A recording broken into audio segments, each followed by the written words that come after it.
I just think one of the most important things is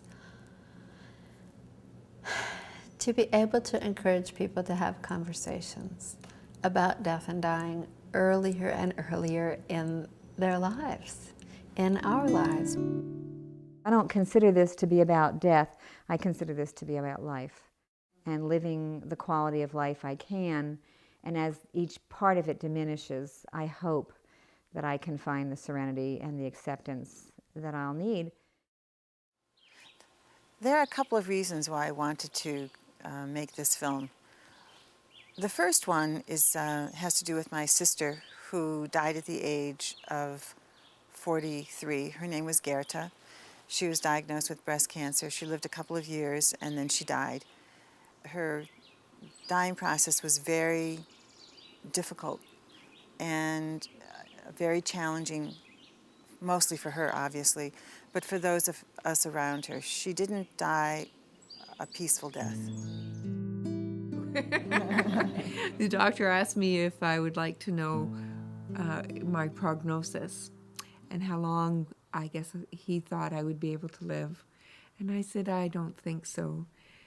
That I don't want to be a really good patient and die when a doctor tells me I should die. I think I'll die when my time is right. One of the things I do is I paint furniture, and I paint my life story on anything, you know, rocks and everything. So I asked Mr. Peterson at the Lasher Funeral Home. I sneaked over there in the dead of night so my friends wouldn't see my car parked there, because they were all still hoping perhaps I could be saved and a miracle would happen. And so I'm talking to Mr. Peterson about, could he get me a casket that I could paint? So he actually came up with a really beautiful unpainted casket. And so we ordered it, and a friend of mine went with her pickup truck and delivered it in the dead of night so my neighbors wouldn't be freaked out. And we stashed it in my studio, and I painted it, and it's just, it was a joy.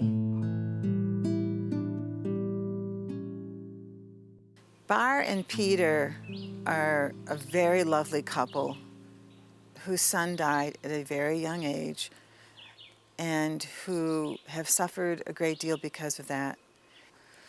Bar is an extraordinary musician and singer-songwriter. She composed the music in this film. And Peter is a person who feels things very, very deeply, who loved being a father as Bar loved being a mother. He was diagnosed with a liver cancer called hepatoblastoma, which is fairly rare. I think it's 1 in a million. He was stage 4 when we found it. And this is a picture of Forrest and me when Forrest was 19 days old. I don't know exactly. 17 days old.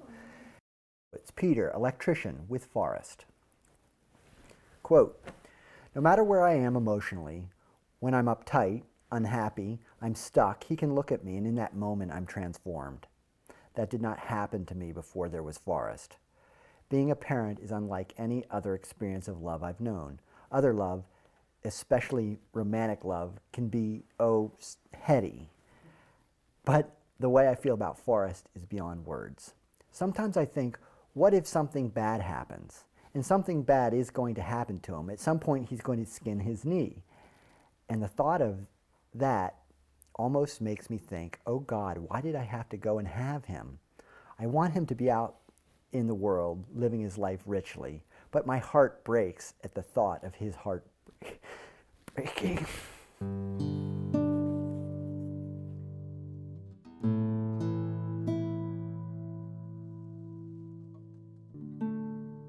Waz Thomas is a yogi, and he was the director of the Commonweal Cancer Help Program, which he coordinated for 25 years. He's now retired from there. I see life and death as mystery. I'm in awe of the experience as I'm in awe of birth and this moment, because I'm also a person that has lived with a diagnosis of a difficult illness, having been HIV positive for almost 20 years now. That in itself To me, it's more mystery because certainly 20 years ago when I got my diagnosis, I wouldn't think I would be sitting here on the edge of the continent having this conversation today.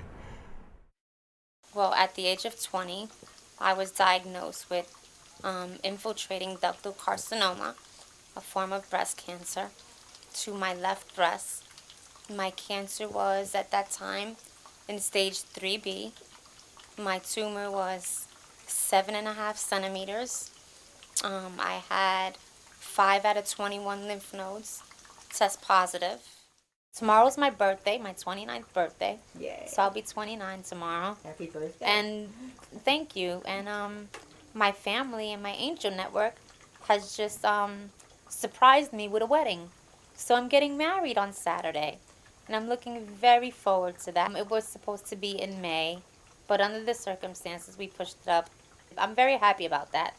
It's been a dream of mine. I'm sure my family will laugh with you and tell you I've been planning it since I was 15. But they're right. I have every right to.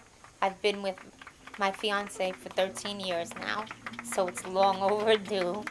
And it's going to be a very special and momentous day and another wonderful memory to add to my belt.